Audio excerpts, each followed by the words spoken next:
Many doubted we'd ever see it, but here it is. The return to glory.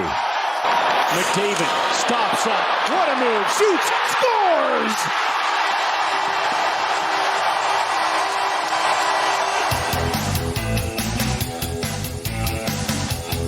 Welcome to podcast number 13, The Outsiders. Bryn Griffiths along with Robin Brownlee in studio. That McDavid goal might be replaced by one we just saw this past weekend. We'll get into that in a little bit with Darren Dreger from TSN, who will be joining us. We'll also be chatting with Jack Cookson from Pro-Am Sports because we're getting close to Christmas. Okay, where do we want to start? Let's start with the CFL for a moment because we just wrapped up with the semifinals this past weekend. I'm not surprised the Edmonton Eskimos beat the Montreal Alouettes in the Eastern semifinal, but that Western semifinal is a bit of that's a shake the Etch-a-Sketch. I automatically assumed that the Calgary Stampeders were going to get into the final in the West because they're also hosting the Grey Cup game. That game shocked me a little bit. Oh, it shocked me a lot. It was not close, frankly. I know. And Strevler, put on a cape or something. That's unbelievable. He's nicked up going into this thing, a performance like that, and they waxed the Stampeders. That was not a last-second skin of their teeth thing. That was with an exclamation mark. And you have Zach Collaros, who's in there, and numerous times watching the game, I thought to myself, why don't they just change it up a little bit here because the Stampeders were keying in quite nicely on him. So Strevler comes in and all of a sudden is running it like he's like a tailback. And all of a sudden the Calgary Stampeder defense had to change a little bit. Then they throw Collaros back in there. And all of a sudden he's got a little more room to work with. And Winnipeg in that second half absolutely took it away from the Calgary Stampeders on a bone-chilling day at McMahon Stadium. And then the Edmonton Eskimos. You and I have been discussing numerous times over the past few weeks that for Jason Moss to survive, they really had to get to the Grey Cup game, and now they're just one win away from doing that. You know, it's interesting, Bryn, and I think when you and I flap our gums about what does Jason Moss need to do to keep his job, I don't think it's a not a well-thought-out argument. How far do they have to get for him to keep his job? This is not a club that has quit on Jason Moss by any stretch. The question is, under his regime, are they dedicated enough and disciplined enough? Because at the end of the day, success matters. But what I saw this weekend, I'll tell you what, Harris is the obvious part of that. I was going through my old shrinking brain, trying to think about when I had seen a better performance, and I'm talking either league, than what we saw Trevor Harris put on. It's not in the championship game, but it's in an important game that allowed the Eskimos to move on. And it was ridiculous at 20 in a row. That's not a slack-ass defense he's facing, and he didn't just pick his spots. He threw some tough balls in there. To come back like he did, he was in, gave it another week off to rest it, and then come back and be that sharp. It was amazing to me. I didn't believe what I was seeing as he ran it up to 20 in a row. Well, there's a little scuffle before the start of that football game, and I'm thinking, oh, man, here we go again, undisciplined. And the more I watched that game, I thought to myself, you know what? This team right now is designed to absolutely feast off emotion. Yep. And if they don't have any, they don't have any chance. So the question is, can they take it to the line before it gets stupid? And can they continually push it to the line before it gets stupid? On occasion, they're going to get stupid. But for the most part, watching the Edmonton Eskimos in that game against Montreal, they were a very emotional squad, and I think that's the only way they can win is to play right up to the edge of that line. Well, I tell you what, when somebody calls your defense trash, that's going to get under your skin. Sure. What impressed me about the Eskimos, hey, you can have the rhubarb before the game starts. What you don't want is the late hit and the flags flying because somebody's getting in somebody else's face. And for the most part, we didn't see that. So, hey, use it as bulletin board material, but play hard between the whistles, but cut the bullshit that's got you in trouble most of the year. dead play fouls for slapping some guy in the head or roughing, and they stayed away from that. And now they move on to take on the team that's had the most wins this season in the Canadian Football League, the Hamilton Tiger Cats. The place is going to be sold out. And I wouldn't write the Edmonton Eskimos off at all in that game. I would not either, and I wasn't sure about that. But I tell you what, because with Trevor Harris, and everybody knows this, and it should be obvious, but really think about it. This wasn't a bum knee, and hey, a bum knee is bad enough. This was his throwing arm that kept him out. When we're talking about the completions we did, I wasn't sure. I go out there weekly and how's Trevor Harris and when's he back in, and everybody says what you expect them to say. We'll be fine. We'll be good. It's a chance for Logan Kilgore. Now Harris comes back in. We'll be fine. Well, you don't know if they'll be fine until you see it unfold. And Trevor Harris was beyond fine. It was a record-setting performance. And we could talk about the Winnipeg Blue Bombers all we want, but we'll have an opportunity to do that again because they're going to be in Saskatchewan for the Western Final. But I want to say one thing about the Calgary Stampeders. Bo Levi Mitchell and that franchise led by John Hufnagel and Dave Dickinson, wow. They have been – people always say you have to win cups to be considered a dynasty. Over the last 15 years – they have been rock solid. That's been a great franchise as far as I'm concerned.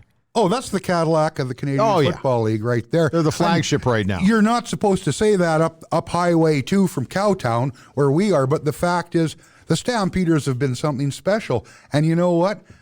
It would sell more tickets if they were in another Grey Cup game with the big game being down the road. But I tell you what, it also makes it interesting for the rest of the league because we're not going to see the Calgary Stampeders. Lots to talk about hockey-wise, and we're going to do that with Darren Dreger of TSN coming up in a couple of moments. But something happened over this past weekend, and I don't know where we're going to take it, but this was said. Now, you go to the small cities, and the rows on rows, you people love, that come here, whatever it is, you love our way of life, you love our milk and honey. At least you could pay a couple of bucks for poppies or something like that. These guys pay for your way of life that you enjoy in Canada. These guys paid the biggest price. Now, that's Hockey Night in Canada, Don Cherry, along with Ron McLean. That upset a lot of people, and there's a lot of people that back Don Cherry because they think that it's somewhat accurate and that we live in a world of political correctness. Where do you want to go with this? Well, where I want to go with this is pretty simple. Our service people, whether it's peacetime or wartime, there is I know where Don Cherry's heart is, I'll say that much, because he's made a career out of showing great reverence for our military, as he should, and as every citizen who enjoys the freedoms that they do and that we do today because of people who fought and died and served. It's not even a debate that we owe all of our service people a debt of gratitude that can never be paid back. Where you go off the rails with this, Bren, is what Don did with the way he framed things. And I'm not a politically correct guy. No. I'm of a generation that's very unpolitically correct. What Don should have said, and it's easier for me to sit here and say it because I don't have the emotion in it that I know he does, and that's not an excuse for Don. It was flat out wrong. Dumb. But you say, look, you give your spiel about our service people, you say whatever you want, and take as long as you want. And the way you cap it is, hey, everybody, or all of our citizens, let's show our appreciation. Let's everybody show our appreciation. Go out and buy a poppy. It's not that much to ask. You're fine. You're good right there. But when you start with you people, you are separating a segment of society that in your mind is not doing what it should to show due respect. And again, no argument here. all respect is due. But you're going about it the wrong way. People don't fight and die so that we can break ourselves up as a society from within by saying things like, you people. We have the freedom to say you people, and Don Cherry has the freedom to say you people because of the people that have died and served this country. But just because he has the right to say it doesn't mean he should. And I thought, for the respect I have for Don Cherry, I thought he blew it. It's counterproductive, if you ask me. There's a few things that bothered me about the whole thing. One is, Ron MacLean, that's the one time when you're going to have to step up and go, okay, hang on a minute. And he didn't. I saw a tweet on Sunday night, I believe it was, and I couldn't agree more. And it was, the biggest problem our country might have is that there's more Ron MacLeans than Don Cherrys. And I went, what does that mean? And then I thought about it. And what that tweet was trying to tell me is that there's too many people here who sit alongside somebody who might be saying something that would be considered offensive, and people don't speak up. They don't say, hey, wait a minute. And there's nothing wrong with having that discourse between two people. So Ron comes back on Sunday night on Hometown Hockey and basically apologizes for his actions because he didn't step up and speak up. There's that. The other thing that bothers me about this is we have a lot of people who come here from other countries, and the one binding thing that we've always believed in our hearts to be true here in Canada is that hockey is us. Canada is hockey. And so you have people coming from other parts of the world because they are looking for a new life, because where they're coming from might be a war-torn country, or there might be some other reasons for it, or they see opportunity here. And the one thing that they can turn to try to assimilate and try to be a little more Canadian is the fact that we can all learn through hockey. And when you're using a hockey platform like that to say you people, I think that turns a lot of people off, and I just hated it. The fact we're still talking about it here, I'm just disappointed by everything. And there were a lot of things that disappointed me about that. But hey, listen, it's out there now. And then one last thing. Next year, I want you to do me one favor. Anybody who was out there listening, the week before Remembrance Day, I want you to sit at the mall and look at the people who are wearing poppies and look at the people who are not wearing poppies. And it isn't just you people. It's everybody. It's slipping. We're slipping. And I think that that's kind of sad. And I just want people to realize that it is not just one particular group that's doing this. I think it's a big group. And I think that big group is Canadians. I think we're losing something here. And I just wish that Don had gone down a more positive route in getting his message out. Yeah, I hear you, man. I think we're good on that. Are we not? I'm fine. Okay. The Edmonton Oilers are not stumbling. They're not bumbling. I love the fact that both the Vancouver Canucks and the Calgary Flames are right there with the Oilers at the top of the Pacific Division. I think it's fantastic. We're going to chat coming up on the show, as we said, with Jack Cookson from Pro-Am Sports. If you're looking for a great Christmas gift for a sports fan, we'll get to Jack coming up in a little bit. But are you ready for Darren Dreger? Well, absolutely, as long as he's ready for us, pal. I'm sure he is. Darren Dreger from TSN is coming right up.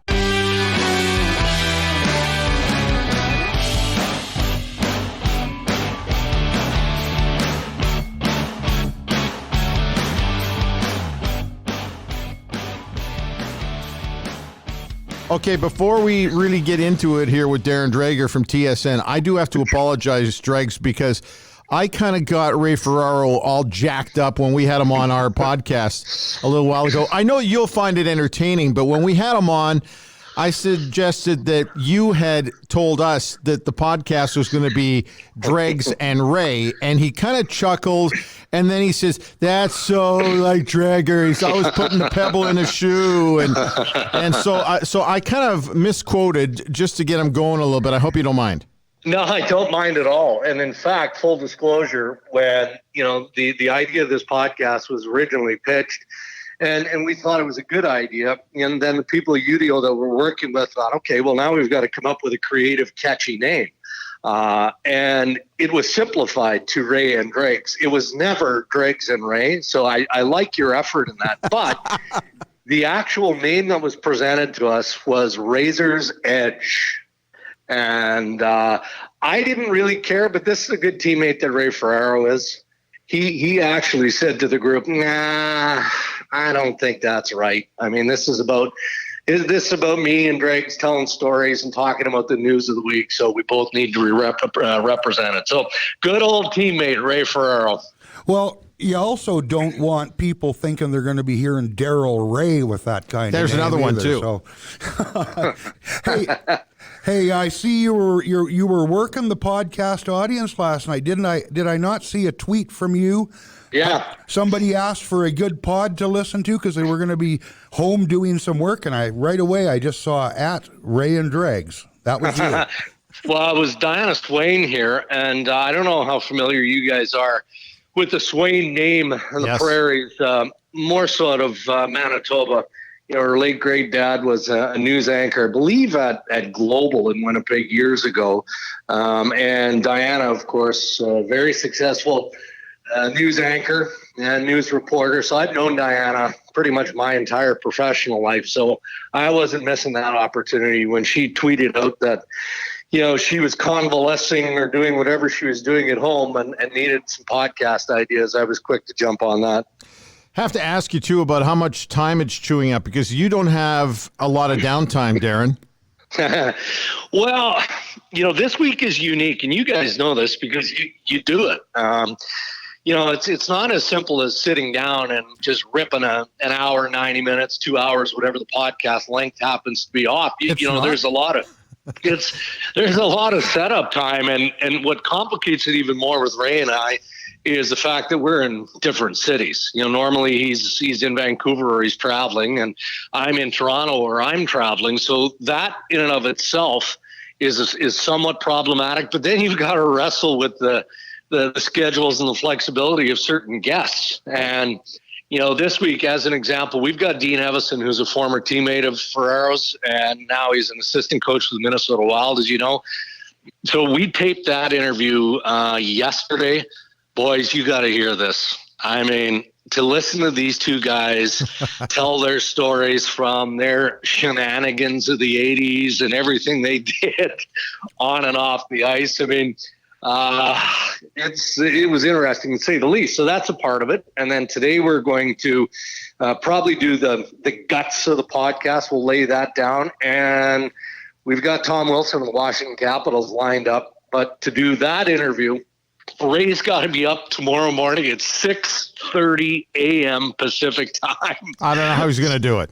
So he can justify the flexibility needed from Wilson and the Capitals' perspective. So there'll be 3 separate recordings that go into episode 7. And if that continues on a weekly basis, I don't know if we make it past Christmas. Well, I don't know if you're finding it the same as us, but when you do one a week, it's really difficult to be specific. You almost have to generalize a little bit, and especially when you get guests, and you're a classic example. This is your second go-round with us. People really seem to enjoy it. And with Ray, we did it. He was fantastic, where we actually talked about his career shifting from hockey to broadcaster, and he never has a chance to say that kind of stuff very much. So it gives you a chance to go a little bit deeper. It does. And as you guys know, you're right. Even the players, the coaches, the general managers, you know, any of the athletes or sports people that you guys have on the podcast, it's the same thing. I think that they find it almost like a breath of fresh air to, of course, you're going to talk about some current events within reason, but then you take it into areas that many of these people, you know, aren't used to talking about. You know, use Connor McDavid as an example, or any NHL player for that matter. Yeah, they know what the scrum questions are going to be like, pre-game, post-game, all of that stuff. But to have an opportunity to talk about their lives, either away from the rink or some of the things that have gone on that, you know, don't normally get the day-to-day attention, I think they enjoy it. At least that's been my experience. Darren, how much more leeway do you give yourselves to enjoy it, talk more loosely in the podcast format? I mean, we can say things here, obviously, that you can't say on the radio. It doesn't mean you want 60 minutes of locker room talk, but where's that line for you and Ray? Yeah, it's an interesting one, and I don't know that we've quite drawn that line yet. You know, to be fair, Robin, it's interesting. Like, you know, we again had an experience this week where, I mean, there's a couple of curse words tossed out, nothing that is going to get anyone up in arms. But the old broadcaster in me, as soon as I heard it, went, ooh. Yeah. I don't know about that. And then we had a conversation after the fact about it, and it's not that big of a deal. I mean, I'm pretty straight and conservative. I don't mind, talking about things that normally you wouldn't talk about on radio and television. But, out of respect to all of our podcast listeners, who's kidding who? I mean, we're not going after the same demographic that, Biz Nasty and Whitney have got with Spit and Chicklets. It's just different. So there is a bit of a line there, but, Cammie Granado has been a great resource for both Ray and I, and she's almost like our conscience and cheerleader at the same time. And a couple of times now, she's reminded both of us, look, stop with the broadcast routine and just get to the parts where you guys are just normal dudes sitting around, maybe having a coffee, having a beer, talking hockey, or talking about your life. And so as we go into episode 7 and 8, I think that's been invaluable information, especially for me, to just loosen up a little bit. You can talk shit on this podcast anytime you want, Darren. Yeah. That's awesome. Hey, a couple other things we definitely got to touch on here that I think these are going to last for quite a while. So Taylor Hall does a tour of duty through the West here, and we know that he met with his agent apparently in Calgary. What is going on here? And the other thing, too, I keep hearing the rumbles and, don't discount Edmonton. And I'm thinking, here's a guy who's moving into, he's already in the prime of his career, but he's got to start winning. He's got to get into the playoffs. He should be looking at winning a cup. Edmonton's really not very close. So why would you even consider moving back to a place where you were before that pushed you away? Like I discount all of these Edmonton rumors. Yeah, so do I. It's a bit of a head scratcher, and not just for all the things, Brendan, that you've talked about here, but just look at the economics of it as well. And how does Kenny Holland, as good as Kenny Holland has been historically as a general manager in the NHL, he's not a magician with numbers. How do you make that fit? How do you make that work with some of the other areas that the Oilers have to address? And now I know when you look at their roster, they don't have that many forwards signed after this season. I think 6 or 7. So there could be opportunity. It doesn't quite add up for me, but in saying that, I'm still going to be intrigued by what Ray Shero and the New Jersey Devils do with Taylor Hall. Let's assume in January, early February, they're a non-playoff team. And then maybe that's, a negative and large assumption. I don't know, just based on the way they started. Better of late, but the way they started, I think that's the indication. What does he do with Hall? I don't know that. In fact, I do. I can't believe he'd let that asset walk for free in the summer. And Darren Ferris probably isn't doing his job as the agent for Taylor Hall unless he's advising him to wait so that he has a look at what the full market looks like. The only way I see Edmonton getting involved in trying to grab Taylor Hall back is on a rental. And what's the rental cost going to be for Taylor Hall? And the only way you would do that is if, again, given how well the Oilers have played, the position that they're in the Western Conference, if they hold down that spot, maybe Kenny doesn't have much of a choice rather than to chase it a little bit. And you're not selling the farm. You're not giving up multiple assets for Taylor Hall as a rental. But I'd say that there's maybe a 3% chance that the Oilers would have interest in that scenario, because whatever the assets you're giving, there's still assets that can be applied to your future. But that's the only way any of that talk makes sense to me. Yeah, I'm with you, Darren. If you even take a worst case scenario, Taylor Hall going into the summer as a UFA, even if he has a terrible year, his number has got to start with at least a 9, doesn't it? Yeah, and that might be light. You look around and some of the numbers that have been thrown out with the restricted free agent players, that can be applied to the unrestricted free agents as well. Mm-hmm. Let's assume that Taylor gets going offensively and he starts to put up the numbers. Then you cross-reference that with what might be available in terms of star forwards, come the off season, and he's top of the class. Yep. He's top of the class. So, to your point earlier, it's going to depend on where he wants to be. Yeah. And what does that opportunity look like? And I'm not for a moment going to suggest that New Jersey isn't a healthy and strong hockey market, because you look foolish when you talk that way, given the history of the New Jersey Devils and the success that this team has had. But I don't think Taylor is at all afraid of going into a real competitive hockey market. And so, that could be another Canadian team. Could he be a fit in Montreal? Yeah, I could see that. I'm not saying that they're going to be a prime contender, but I could see that happening. I could see their interest. I could see his interest.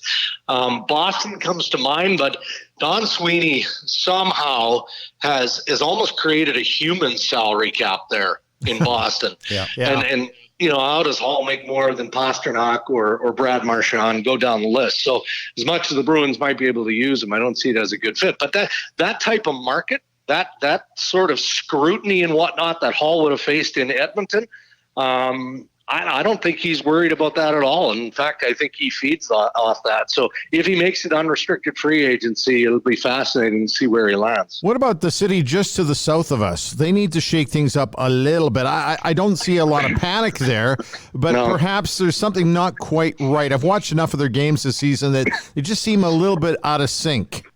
Yeah, and I'm with you on that. It's the old adage, they'll take 2 steps forward and 3 steps back.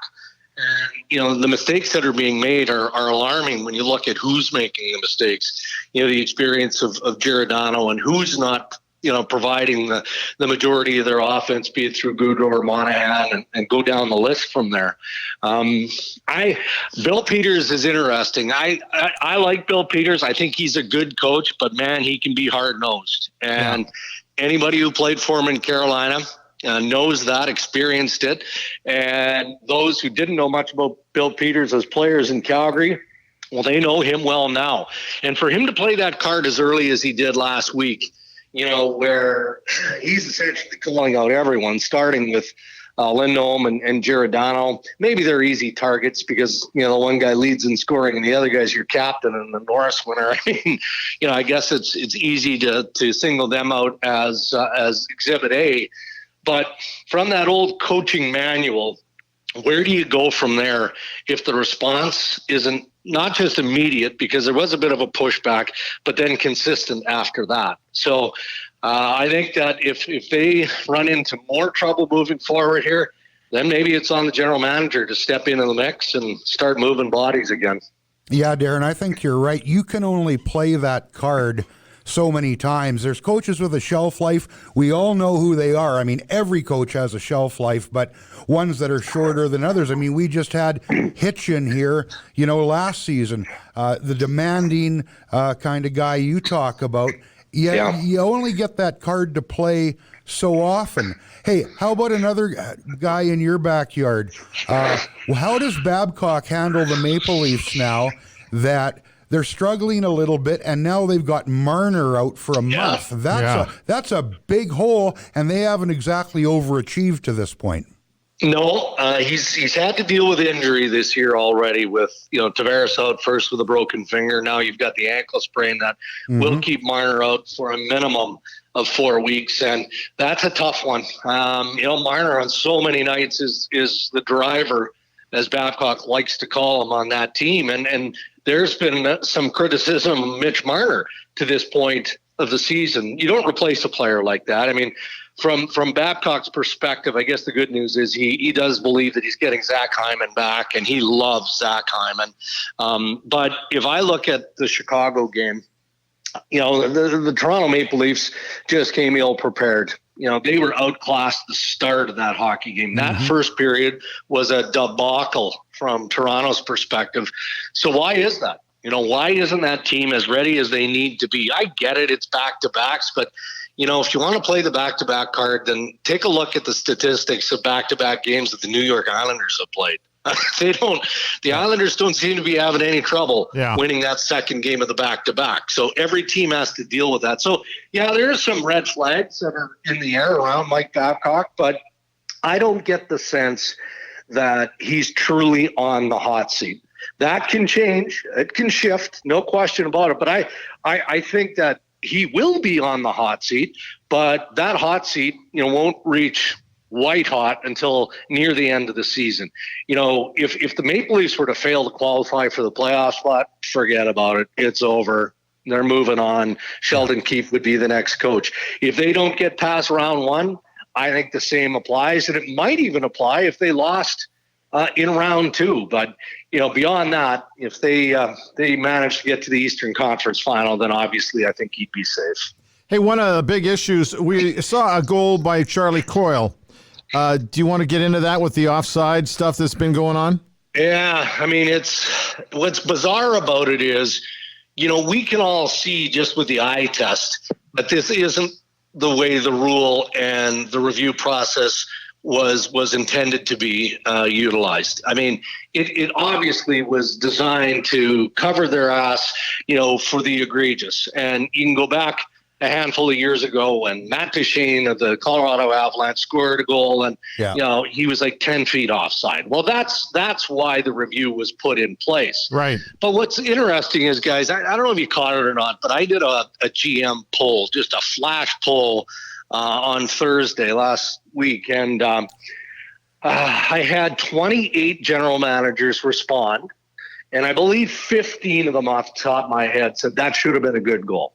Like the spirit of it should have been a good goal. The Montreal Canadiens had good numbers in the defensive zone. Their coverage was there. Charlie Coyle kicking that puck up to his stick from his skate or into the zone had no bearing. So the fact that there's that significant a disconnect among the managers who, they're the ones that create these rules and tweak and change the language was surprising me. So what it means moving forward, there's a GM meeting here in Toronto on the 19th. They'll talk about it there, and it'll get pushed into the March meetings in Florida. And then perhaps they'll start to hammer away at what the language should look like to allow that sort of stuff. Darren, one thing I wonder if it's going to get any time on the agenda with the GMs. There's been a couple articles written in the last week or so, some of them based out of here. The star players, the guys high on the marquee, are not being, there's a feeling out there by some they're not being protected well enough by the league. There was a clip on Twitter of O'Reilly tugging and pulling at Connor McDavid as he was trying to get free. Now, it sounds bad when you got an Edmonton guy asking about Connor McDavid, but it can be about Pasternak, it can be about McKinnon. Pick your guy in your city. Yes, these guys tend to get a lot of calls, but they don't get all the calls, and I'm wondering, where's the line to free up your marquee players, but also not have it be 60 minutes of special teams? Right, and there has to be a line of some description. But I think what works to the advantage of the officiating department of the National Hockey League is we're really talking about a select few. And no one in the category of Connor McDavid for a variety of reasons. I mean, it's not like you're trying to close the gap on him. It's because it's next to impossible. So you know that from a speed perspective, you can't match up against Connor McDavid. Mm-hmm. So it's just instinctual that you're going to do something to try and either, knock him off that speed or, do something to impede his progress. Well, that's a penalty by definition. That's a penalty. And the play that you're talking about, I of course that seems glaring and should have been called. But I always want to give these guys the benefit of the doubt.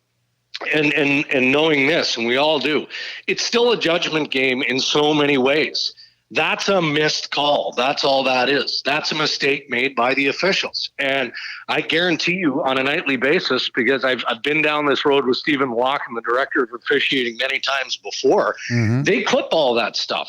It's not like those guys aren't held accountable. So I'd be shocked if there wasn't a discussion, a group discussion among the officials where that play was clipped and saying, missed that one, fellas. We got to tighten it up. So they do take that sort of thing into account for sure. Hey, before we kind of wrap this up, 2 quick Oiler questions. One, I'm assuming you saw the Sunday night goal of Connor McDavid's. Oh, yeah.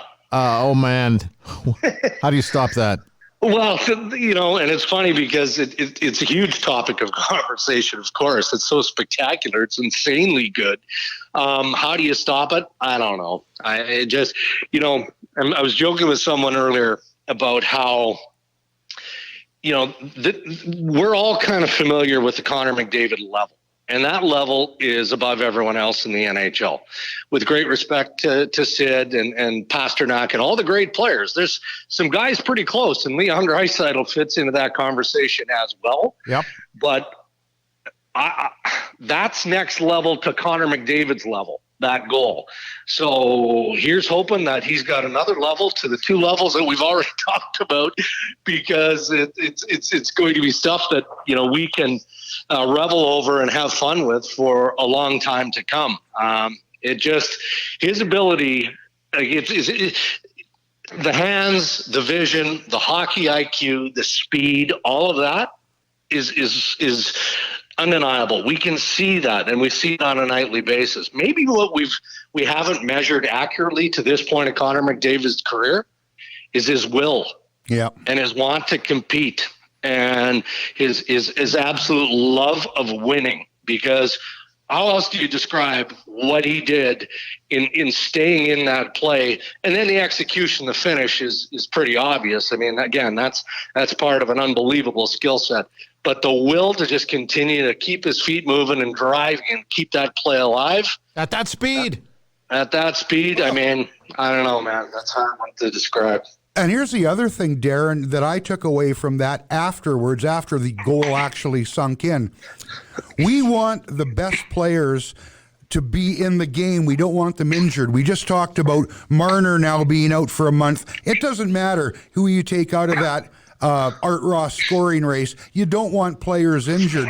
The first thing I thought, given the whole summer, was a watch on Connor McDavid's knee is he carried all that weight on his left knee to make that move after his right knee gave out underneath him. He got back up, made a great play, and I bet a lot of Oiler fans exhaled and goes, and then he looks okay. Yeah.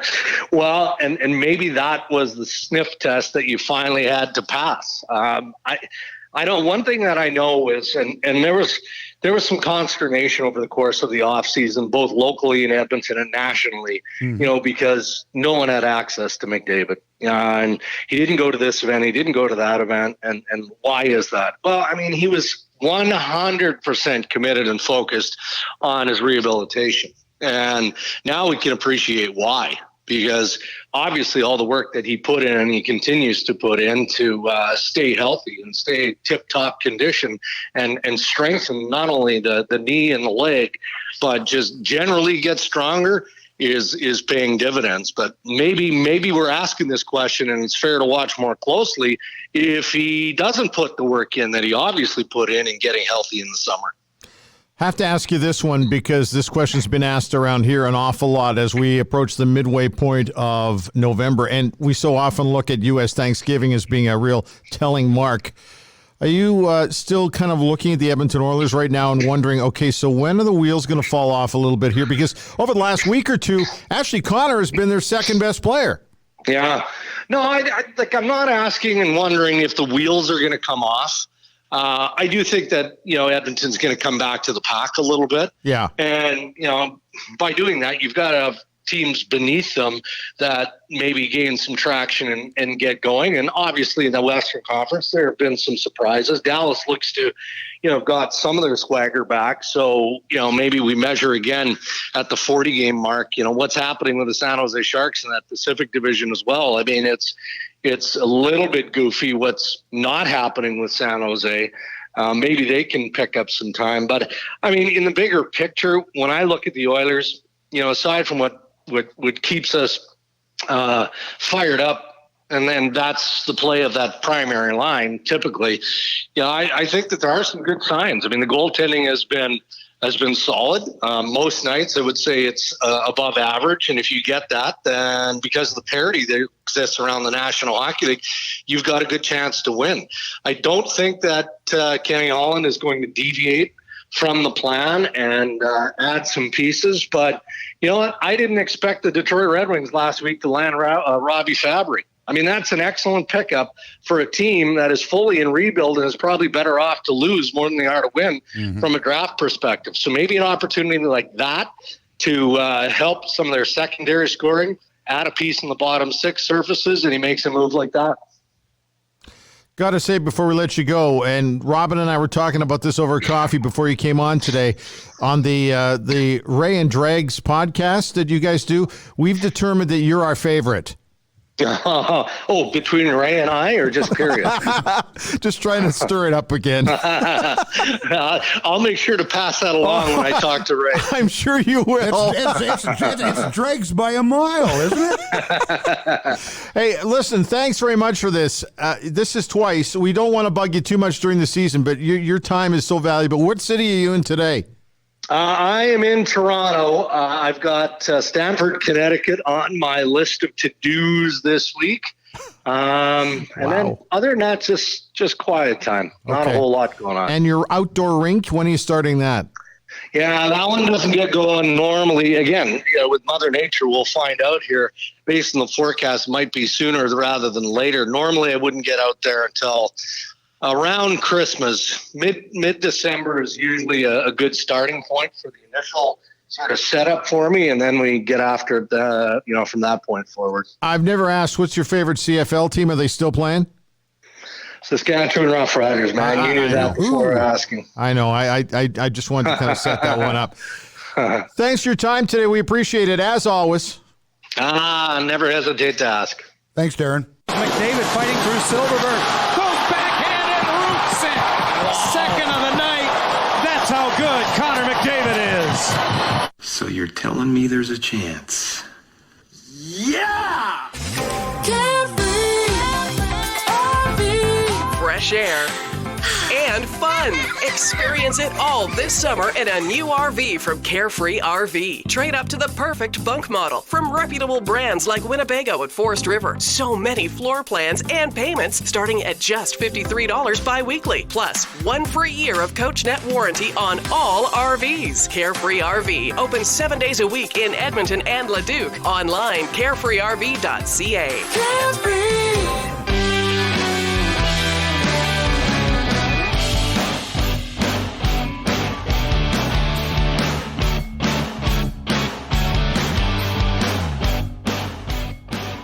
You know, Robin, we're getting to that point of the year where Christmas is a stressful time for a lot of people because you don't know what to get that special somebody in your life, right? But I do know one thing. I live at home with 2 young men who love sports apparel and all sorts of sports stuff. So obviously, Pro-Am Sports have been with us right from the get-go on this podcast. So we thought we'd better get a hold of the main man over there, Jack Cookson, and he joins us today. Hello, Jack. Good day, gentlemen. Is this a busy time for you? People starting to order stuff already?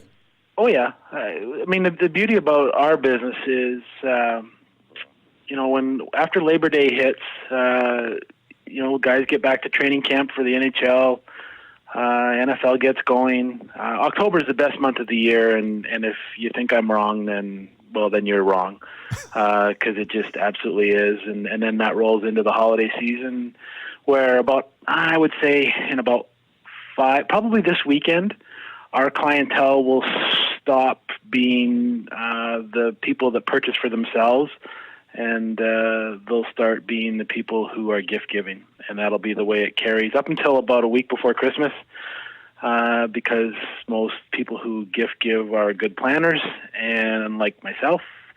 And then after that, we'll go back to our normal clientele of rabid sports fans who are either happy or angry at last night's result. Jack, between now and Christmas, what in your mind is going to be the handful of hot items that you expect to move? Well, the new Oiler third jersey in the Edmonton area has been pretty well received so far. I think initially when it came out, there was a little bit of pushback from the I Hate It crowd, and I I liked it right from the start, just because it was different. I didn't want a vintage variation on an old theme. This was completely different. It's not way out there like the McFarland third jersey was back in the day. Yeah. But it was different enough that people, they were on both sides of the fence. But I think once they saw the players wear it on the ice, I mean, Darnell Nurse looks like about 9 feet tall in that thing. And that appeals to the hockey crowd, and the new people like it as well, and they're in first place. Yeah, it helps, doesn't it? That absolutely is better for business than the reverse. Now, you point out the negativity on social media, and I'm with you. I heard all of that through the month of, July and August. And then I saw one hanging on a rack. I took a relative of mine on a tour through Rogers Place with Stu McDonald, and this was when nothing was open, and I could see the new jerseys hanging on the racks in the Oilers store at the building, and I went, those look really sharp in person. Are you getting that same kind of response at Pro-Am Sports? 100%. And the photography looks good on the website and on social media, but seeing it in person, the orange really pops, and also seeing one finished with the and I realize we're only talking about navy and orange, so it's not like there's a multitude of colors and shades there. It's two, and but I will say this, that when you see it in person, especially if it's name and numbered, it really does pop, because the shoulder arms, the shoulder numbers, right, aren't shoulder. They're actually on the arms, and they're much bigger than they are on the home and the road, and then the vintage retro they wore last year. So it really stands out. Yeah. I think they're really cool. I think that, has anybody put one of those things under a black light? Now I'm dating myself with that, but I think they look terrific. Yeah, I don't know about the black light thing, Robin. That's kind of a Led Zeppelin Kiss kind of reference there, and we do sell music memorabilia as well. So I like to tie in, but the black light experiment hasn't happened here at Pro-Am Sports. You mentioned the Todd McFarland jersey, and I know it doesn't fly that well when you say it in town. I always thought that jersey was just hideous. I didn't like that logo. I like the blue they used, but the sparkly silver it didn't work for me. How did you think about it? I hated it, but it wasn't for me. It was for a younger generation who wanted something different, something to call their own.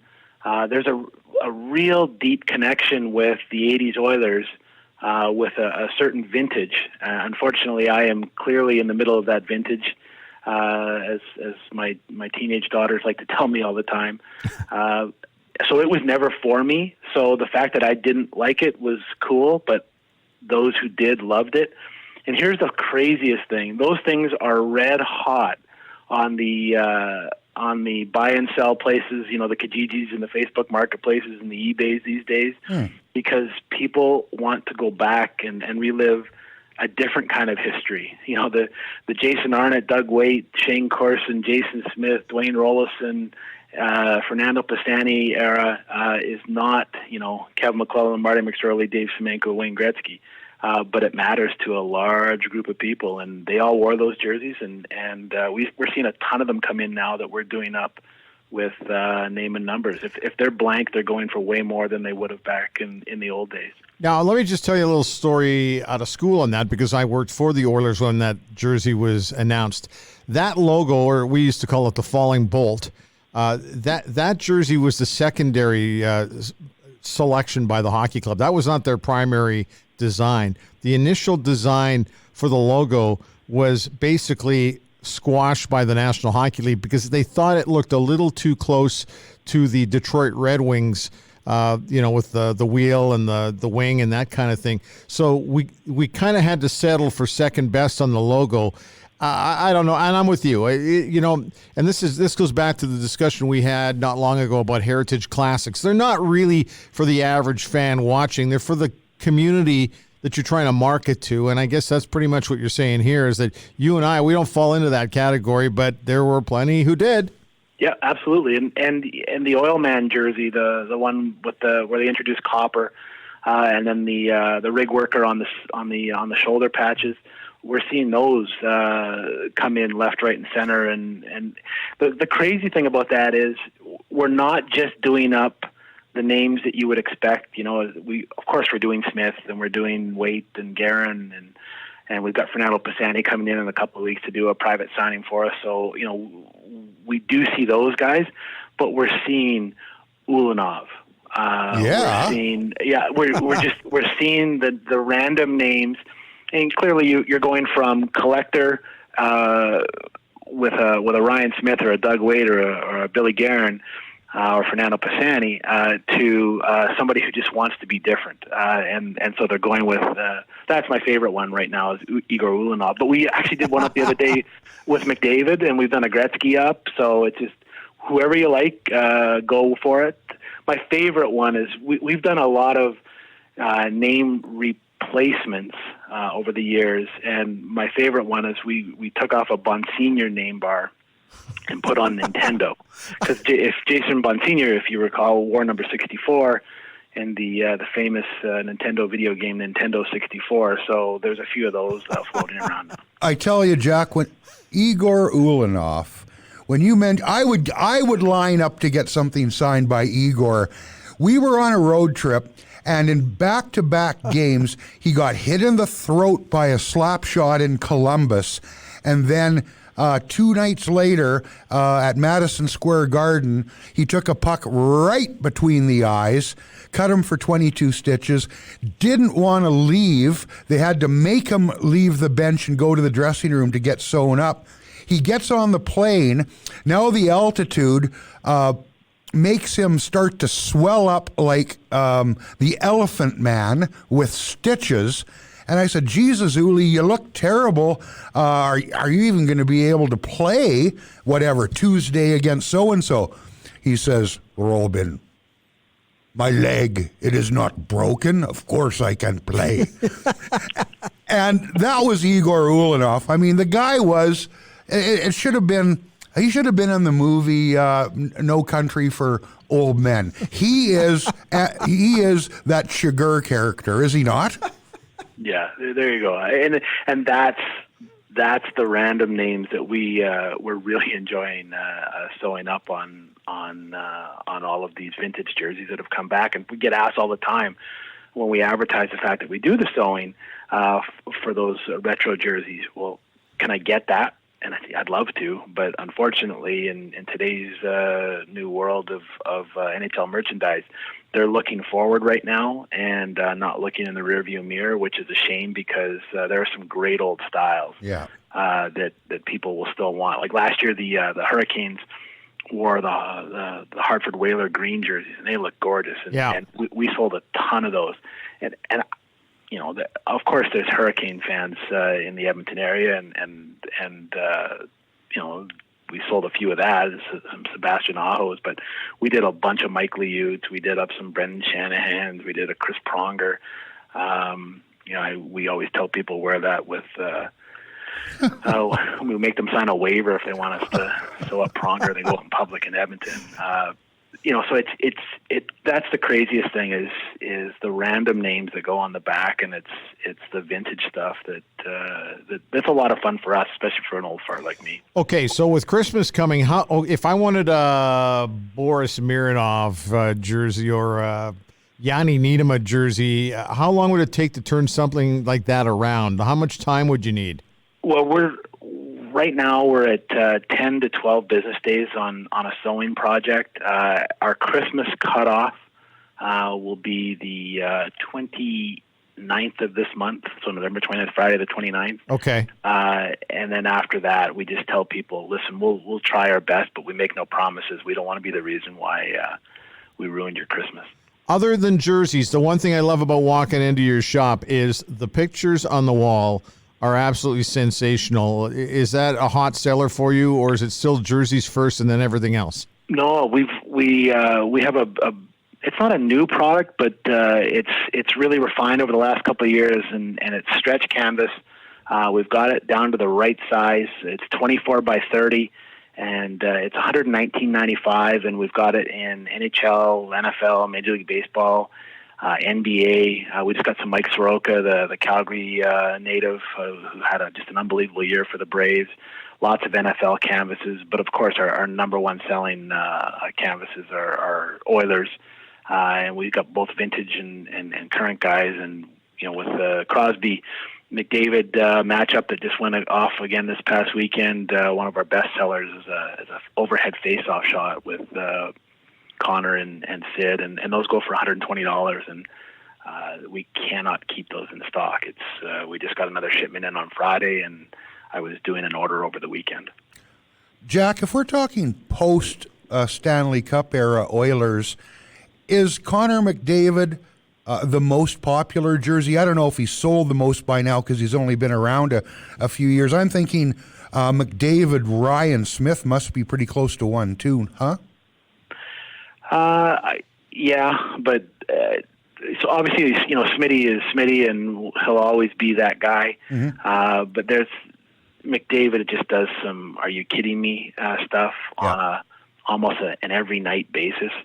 I'll put it this way, Robin. You guys talk with players all the time, and Connor McDavid is the only player that we've had current, former players, current opponents, player agents, all who don't represent him, all speak glowingly about him. A good guy, mm-hmm. and just an incredible talent. Colton Parayko did a signing with us a couple of summers ago, and it was right after the World Cup, and he was a Team North America teammate with Connor. And he said it was so nice because there are way too many oh my God moments when you're playing defense against him. And to hear somebody who has, just captured a Stanley Cup this past June rave about somebody like that, it's rare. And I think that even if you're not an Oilers fan, you have to respect that talent. And he's a good guy; he's not a jerk. So people glom on to stars like that, and he absolutely has taken our industry by storm, and merchandise right along with it, to the point where, for every one Leon Draisaitl item we sell, and we sell quite a few, we'll probably sell 8 to 10 Connor McDavid. Ooh. And it doesn't matter if it's a picture puck, an 8x10 photo, those canvases I was just talking about, a jersey. He just sells at an incredible pace. And quite frankly, I'm assuming that Wayne Gretzky would have been like that back in the day, but NHL merchandising was just getting going, like really getting going during the Oilers' heyday. It's nowhere near to where it is today, and the accessibility and just what's currently available is incredibly different to what it was back then. So do I think he's more popular than Wayne Gretzky? No, but we were selling much more 97 than we do 99. Jack Cookson from Pro-Am Sports joining us on the podcast today. And, of course, we focused a little bit on Edmonton stuff here. And, of course, with the reach of a podcast and the ability to get and check online with what you guys are all about. Yet the one thing that I'm still giggling over is when I was in to see you, I don't know, maybe it was sometime over the summer, we were talking about how retro Edmonton Trapper hats were selling. You remember that? Yep, sure do. Is it still like that? Because what about Calgary Cannons?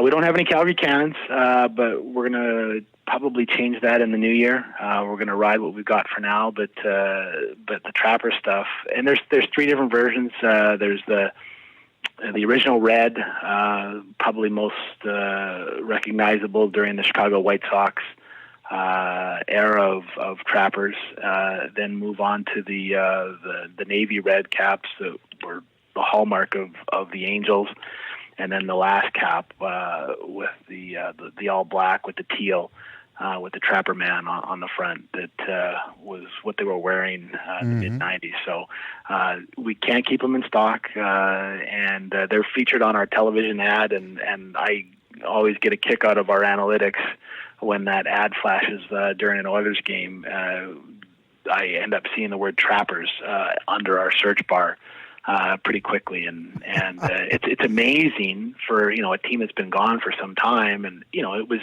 a very popular AAA baseball team, but just that, a AAA baseball team.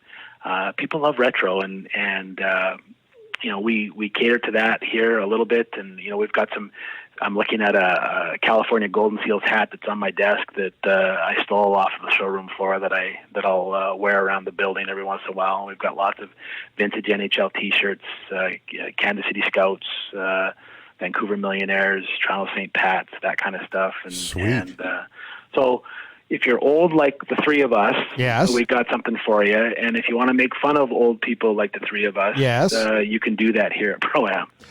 Well, I tell you what, keep your eyes on that Seals hat, Jack, because I know Mark Spector lives out your way, and I remember he had an old Oakland Seals jersey. I remember that too. So if the hat disappears, you know where to look, okay?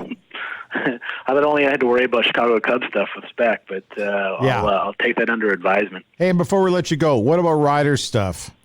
Yeah. Yeah, hey, riders are riders, and they what's their slogan? That we walk amongst you. Yeah, it's kind of like a Walking Dead thing. I thought it was. I thought the slogan was 12 or 13. Well, that's how many we got out here. They continually are. The number one seller for CFL, and I guarantee every CFL merchandise manager and team president wishes they had the rider support that the folks in Regina get, and we've got some Ronnie Lancaster signed stuff, George Reed signed stuff. Yep. One of our number one selling photos is a great old photo of Ron Lancaster handing off to George Reed that Mr. Reed has signed, and you can never go wrong with the green. Two quick things. Thank you for supporting us right from the get-go. It's been fun to have you guys on board with us, and we obviously want to push as much business as we can towards you over the Christmas season because you guys do great work. You're a nice local company, and people can get a hold of you through the website, which is proamsports.ca, and if you're in the Edmonton area, we'd love to see you by our store. We're on St. Albert Trail, but you access us through 128th Ave, and we're that cool little store that when you open the door, you can't believe what we look like on the inside because we don't look like that on the outside. And just before we let Jack go, I got to say for people out there who grab this pod, whether it's today, tomorrow, or later in the week, if you don't know the Edmonton area, whether you're in another province or in another state or another country, I'll tell you this much. The stuff they've got at Pro-Am Sports is second to none. And here's another thing that I think matters, at least in our community. Not to embarrass you, Jack, but Pro-Am Sports has got a heck of a name in Edmonton because you do a lot of good stuff aside from just selling memorabilia. So for people out of town who don't know Pro-Am Sports, get on the old interweb, check out the site. You'll be glad you did. Thank you, gentlemen. Jack, thanks for this, and good luck through the holiday season, and we'll talk to you early in the new year because I'm sure as we get closer to the All-Star breaks, there'll be more stuff, more fun stuff to come. So thanks, Jack. Thanks, guys. Have a good one. Pro-Am Sports is Edmonton's home for sports and entertainment memorabilia, featuring unique collectibles and apparel. We've got you and your fan cave covered. Pro-Am Sports, located in Edmonton at 12728 St. Albert Trail and proamsports.ca.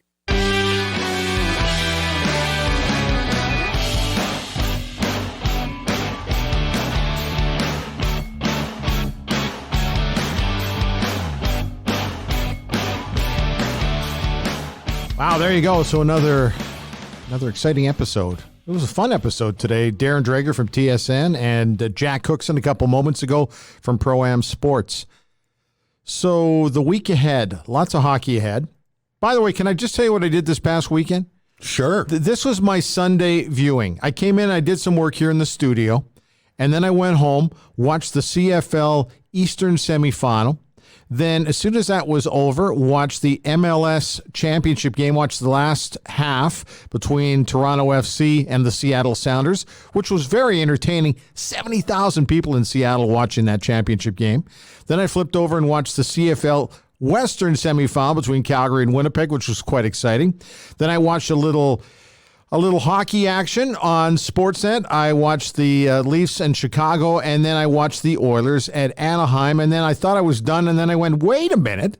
I can watch the NBA game between the Raptors and the Lakers in Los Angeles at Staples Center, and that was a full day of Sunday. I still don't know what my family looks like, but it was a fun sports day for me to kind of kick things off this week. Have you nothing else in your life, Bryn? Well, you know what? It was only minus 17 in Edmonton on the Sunday afternoon. And I went, you know what? I'm very happy right here in front of the television with the fireplace on and the dog at my feet on a few occasions. Well, that's the smart play. We did much the same thing. Put on some clothes, actually got out of the PJs long enough to shovel the driveway a couple of times, but that's about it. So I hear you. Thanks for your time today. Next week's going to be fun. We have Mark Spector. And he's from Sportsnet. I miss Spec on TV, by the way. I used to love him on the Oilers broadcast. And I know a lot of people really were not big fans of Spec because he was a little blunt. But isn't that part of the fun? I think it's part of the gig. Yeah, that's the way I view it. You got to be somewhat objective. And also next week we're going to chat with Dwayne Vigneault from the Canadian Football League. He's the guru of Grey Cups. And we'll start to look ahead to the Grey Cup coming up in Calgary. Even though the Stampeders will not be in it, it still will be one hell of a party. He is the party master. He is. His party dude is who he is. Robin, thanks. This has been a blast this week. I appreciate your time, as always. See you next time, pal. Okay, will do.